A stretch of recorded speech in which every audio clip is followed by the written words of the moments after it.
short. They're 6,300 pounds each. Wow. So now what I'm going to do is raise it up so that we can launch from it as well as move up and then move it one way or the other if we needed to load up the other launchers. So this is called raising it up. I know it's coming.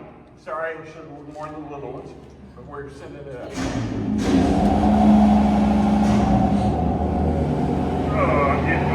I'm getting here. Thank you. The piston, when it was new, it raised 22,000 pounds when it needed. I want to use this launcher and I don't want to put the pressure on the piston, so I'm going to go beyond the ground a little bit, pull some blocks out of the wall, set out, and make it nice and solid. So you don't hear that happen, sure. When it slows down, goes up a little bit more, then you hear it go, boom, boom, boom. Pull back. Now it's solid. Now I can launch that. But no matter how many of them have up there ready to go, one at a time, because I got a guy there all the way out to do my job. So in San Francisco, you need more than one time. And that's somebody saying it's time for us to go up.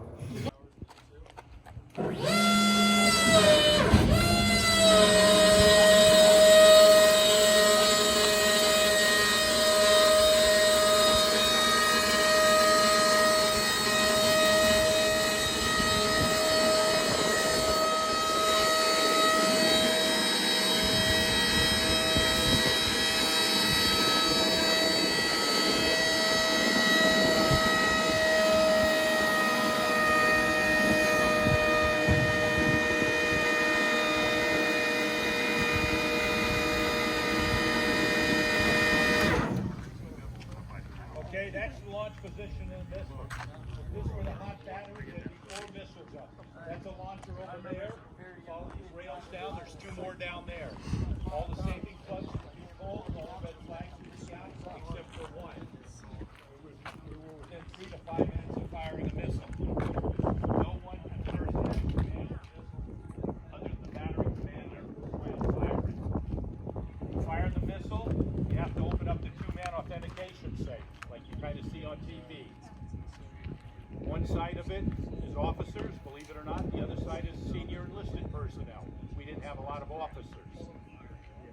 So the safe's open, that gives us the authority. It's a format book that we've already gone through, checking off stuff to fire the missile.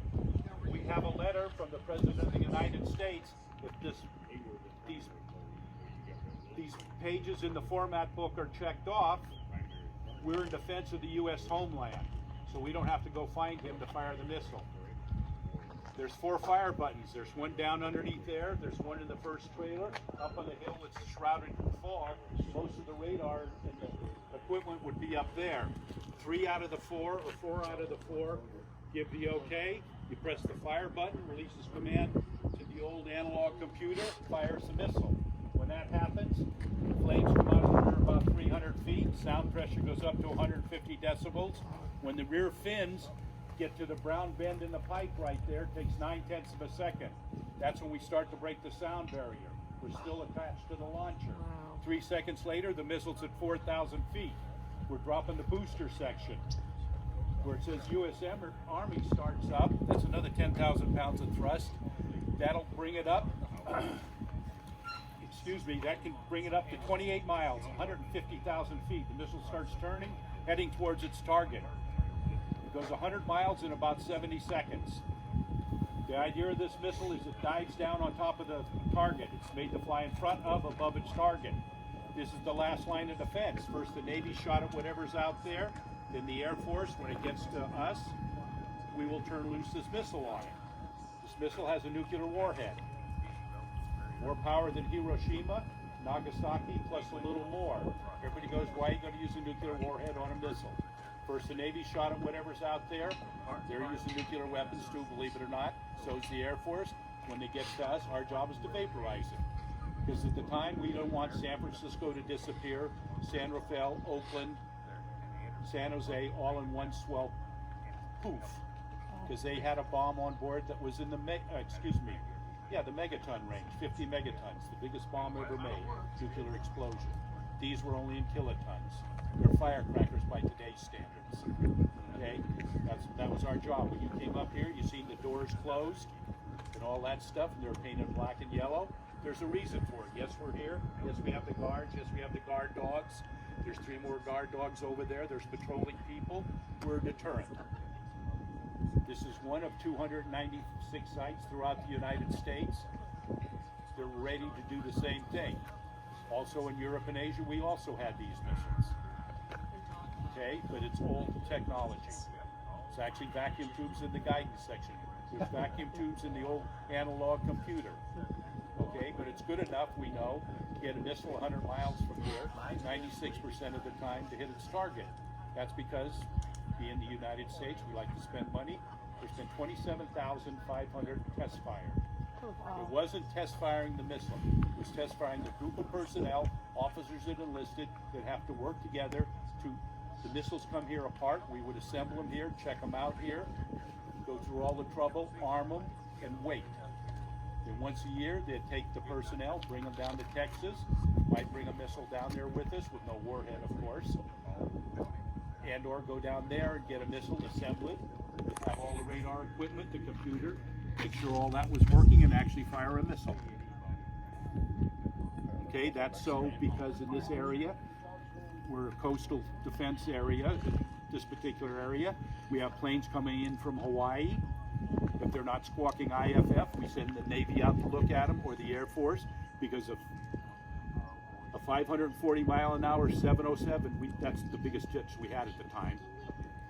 And a Bear bomber look exactly the same. It's a little blip on a radar screen, so we visually have to look at it, because we just can't blow up whatever's out there. It's really hard on somebody's vacation, coming back from Hawaii.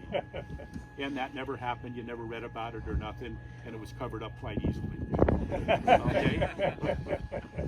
So that we're constant checking. There's places called tunnels and corridors where planes come and leave the United States. That changes. The IFF changes. Okay? Not that we were crazy or whatever, but that's the way it was set up. From 1958 till 1974, there was 44 sites throughout the United States that were ready to go in 3 to 9 minutes notice, 24 hours a day, 7 days a week, 365 days a year. Rain, shine, or indifferent. If you were the hot battery, there'd be 4 missiles up. People would be down there waiting. They'd be up on the radar, which was up in the fog, sitting there waiting. After 24 hours, they'd bring down these 4 missiles, bring up 4 more over there in our junk pile. But it's exactly the same as this, except it's our work area. Exchange the radar crew, that goes on for another 24 hours. That cycles for about 2 to 3 weeks in the San Francisco area. There's 7 sites, that's divided up amongst. Throughout the United States, the same thing is going on. That's just the way it was set up. Okay, any questions? We can only fire one, about 1 in every 70 seconds here. But if you look across the valley over there, you see those white buildings with solar panels on top. That's SF-87, we're SF-88. Totally independent of us. A battery just like this with 12 missiles, we had 12 missiles. 10 of ours were nuclear, 10 of theirs were nuclear. In San Rafael, where I was, we had 18 missiles. Not that we were paranoid. 15 of ours were nuclear. There was 96 nuclear missiles in the San Francisco defense area. Okay? Throughout the United States, there was a hell of a lot more.